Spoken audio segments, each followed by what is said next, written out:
welcome to my world. I'm of course Redcast, and as you know, 7 nights a week I stream live over on Twitch playing a variety of video games. The link to my Twitch channel, of course, can be found in the description below. This week, on Tuesday night, we finished up Kingdom Hearts Chain of Memories, which is why we're talking about it here for this week's commentary. Because I certainly have mixed feelings on this game. One, its story and overall plot of Sora's memories being totally messed with by Naminé at the behest of Organization 13.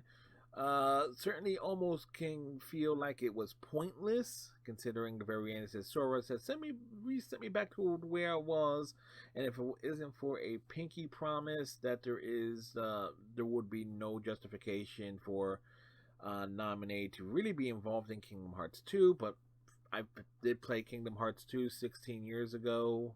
Well, at least the last time I played it was 16 years ago on the PlayStation 2. And I remember Naminé being in that and involved to some degree because she is the heartless version of Kairi. So, which is really pushed forward in this game in its end credits sequence. Okay, spoilers for a decade and a half old game in that regard. A franchise has been around for as long as it has. The music, sound quality, voice work in this game is certainly top notch. You know, it's like Bill Farmer as Goofy never gets old. And I forget who does the voice work for Donald in this game, and obviously Haley Joel Osment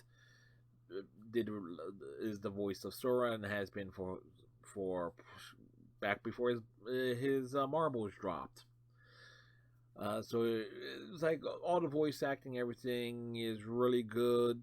Organization 13 in and of themselves can come across as a little bit generic, particularly in the case of Vexen. At the same time, I really wish there was more of Larcene because her facial animations and all the dialogue scenes that she was in, all the cutscenes she was in, was actually the best in this game because she was the most expressive out of everyone. So whoever was animating Larcene definitely had fun with giving her a Harley Quinn type vibe. It definitely doesn't help that some of her hair kind of has like forward pigtails in a way when you really think about it. I'm not sure how you want to call that. In terms of difficulty, I will admit I did play this game on its easiest difficulty, and even with that, I certainly ended up having a lot of trouble towards the end of the game. Particularly when we first run into Vexen. Vexen was as a boss battle that certainly took quite a few attempts to get through, and then realizing you had to face him again so soon afterwards in Twilight Town for a rematch where he's even harder certainly was an experience, a frustrating experience, but at the very least it's a learning experience that actually leads into the rest of the game and dealing with the remaining bosses, and that one where unless you were fully aware of what was coming, you had to think about okay how to counteract each and every one. With the exception of Marluxia, I don't think has a traditional counter or immunity. Then again, the battle I had with Marluxia at the very end, the 3 battles we have with him, I did not use any magic cards. Everything. I don't think I had magic cards. I think I did straight. Everything was just straight Keyblade and hoping for healing items and restock cards and hoping for the best there. But Vexen's immune to ice magic, which is the most worthless magic in the game because it barely hits anything. You have to.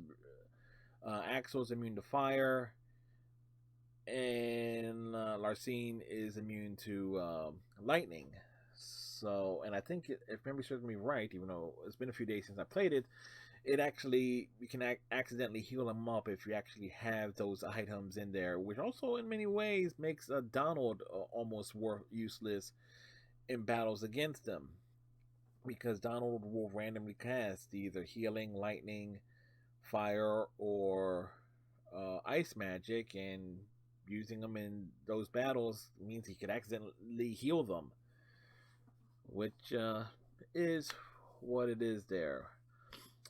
But since we're talking about the combat so much, let's talk about the pain in the ass card combat mechanic. I did not get a real good understanding of how the card combat system worked until really the Alice in Wonderland stage facing its boss, the Trick Master. I did not understand, where I accidentally stumbled into setting up slates, and then on the following stream, the third stream, realizing going into the deck, into the editing the decks, and realizing, ooh, I can basically pre-program my combos. I can pre-program powerful attacks, meaning every battle will open up with hitting the enemies as hard as I can right from the gate, which certainly made a lot of things easier than one would expect, even on its lowest difficulty setting. But even that strategy ended up backfiring when on the 13th floor, which has the most enemies in the game apparently, in terms of like how many you have to face in any encounter, which certainly turned it into a freaking slog. But and what makes it worse is that you can actually end up losing cards, or cards being discarded because of the whatever animations the enemies have. You have some enemies that can go into the floor, basically meaning you're missing with an attack, and you're losing that card until the deck resets, or you use the proper item card. So, which really hurts if you're like me, using the slate attacks, basically setting up combos and powerful attacks up early, meaning you're just missing outright because of how the enemies works. And there are some bosses where it definitely, the card combat mechanic definitely gets exposed as not being totally good in a 3D battle style situation. Most notably, Oogie Boogie in the Halloween Town stage really comes to mind. Ursula to a lesser extent, but still up there. Basically, where you have to, where there is a callback of some sort to the original Kingdom Hearts to almost duplicate certain combat situations. So it kind of is what it is there. But of course, we did finish the game, and you probably saw in the clips there that, like, my reaction to beating Marluxia was certainly joyous and pumped up, to say the least. Now, uh, will I? The question that did pop up though: will I do the Riku campaign, which apparently is supposed to be even easier than Sora's, even on the lower difficulty settings? Will I do the Riku campaign? At some point, yeah. Um, because it could count again for next year's gaming tour. I mean, and this year is not over yet, but I really don't want to deal with the card combat situation things so soon. I might go ahead and do it. It might end up being like a February-ish type game, where I return to it before we move on to Kingdom Hearts 2.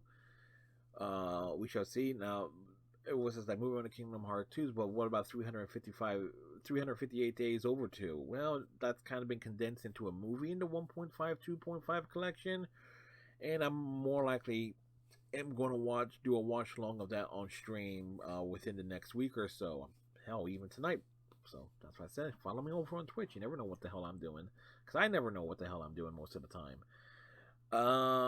So at least that will be in its own way moving things along, and we'll have justification to actually to play Chain of Memories again, there is actually justification to play it again before Kingdom Hearts 2, just to get Riku's side of the story. And again, from what I understand, Riku's side is he has no magic, which and very limited ways of healing himself. So in its own way, it will be like hoping for the best in that regard. Anyway, those are my thoughts and opinions regarding Chain of Memories. If you have your thoughts on this game, leave them in the comment section below. Coming up over on my Twitch channel, obviously I just mentioned Kingdom Hearts 358 Days Over 2 is on the agenda, at least doing a watch along of its movie. We still got Twitch Sings on the lineup for a couple more weeks. Star Trek Online, of course. I'm not totally sure if I'm going to start up Zero Escape before the new year, or if I'm going to wait till January and put that in the Saturday slot.